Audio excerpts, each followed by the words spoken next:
త్యాగం చేసి ఈ రోజున తనని తగ్గించుకుంటూ ఈ రోజు ఎందుకు ముందుకు వెళ్తా ఉన్నారు? రాష్ట్రం కోసం, రాష్ట్ర శ్రేయస్సు కోసం ఆయన సంకల్పం ఏదైతే ఉందో, ఆయన ఆశయం ఏదైతే ఉందో ఎక్కడా కూడా చెక్కు చెదరకుండా, ఎక్కడ ఉన్నా సైకిల్ ఉంటే గ్లాసు ఓట్లన్నీ సైకిల్కి, గ్లాసు ఉంటే అక్కడ ఓట్లన్నీ సైకిల్, కమలం ఓట్లన్నీ గ్లాస్ కి పడే విధంగా పవన్ కళ్యాణ్ గారి యొక్క నిర్ణయాన్ని మీరందరూ కూడా ఆమోదించాలి.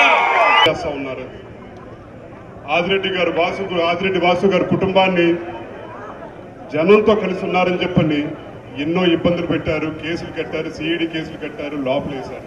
అయినా సరే ప్రజల మద్దతు ఉంది కాబట్టి ఈ ఎన్నికల్లో విజయం తథ్యం అని చెప్పని కూడా, ఎందుకంటే ప్రజలతో నుంచున్నారు, ప్రజల తరపున ఎల్లప్పుడూ ఉంటారని చెప్పని ప్రజలకు ఒక భావన ఉంది. తప్పకుండా మనందరం కలిసికట్టుగా నడవాల్సిన అవసరం ఉంది. ఎంతో మంది నాయకులు పవన్ కళ్యాణ్ గారు జనసేన 21 సీట్లు తీసుకుందని చెప్పి అంటూ ఉన్నారు. ఎన్ని సీట్లు తీసుకున్నావు, ఎంత తగ్గావని చెప్పని కాదు, ఒక పిలిపిస్తే ఆయన నమ్మిన, ఆయన అభిమానించే ప్రతి ఒక్క జన సైనికుడు కలిసికట్టుగా నడుస్తారని చెప్పని ఒక నమ్మకం ఉంది కాబట్టి ఆయన మద్దతు తెలియజేశారు.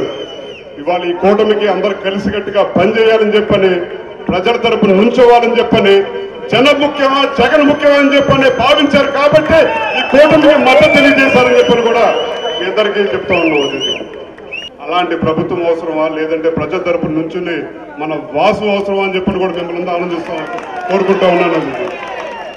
అలాగే ఈ ప్రాంతంలో నుంచుంటున్న పార్లమెంటు సభ్యులు పురంధేశ్వరి గారు, పైన మనం గెలిపించుకుంటే, మనందరం ఈ 3 వారాలు బాధ్యత తీసుకుని పోరాడి గెలిపించుకుంటే తప్పకుండా కేంద్రం నుంచి ఎటువంటి నిధులైనా సరే తీసుకొచ్చే ఒక సత్తా ఉన్న నాయకురాలు మనందరం మద్దతు తెలియజేయాల్సిన బాధ్యత మనందరికి ఉంది. మనం ఈ 3 వారాల పాటు మనం బాధ్యత తీసుకుంటే తర్వాత 5 సంవత్సరాల పాటు వాళ్ళు మనందరి తరపున నుంచుంటారని చెప్పడం కూడా మిమ్మల్ని అందరికీ కోరుకుంటూ, వాళ్ళకి ప్రాంతంలో నుంచుంటున్న అభివృద్ధి చేశామని చెప్పి అంటా ఉన్నారు.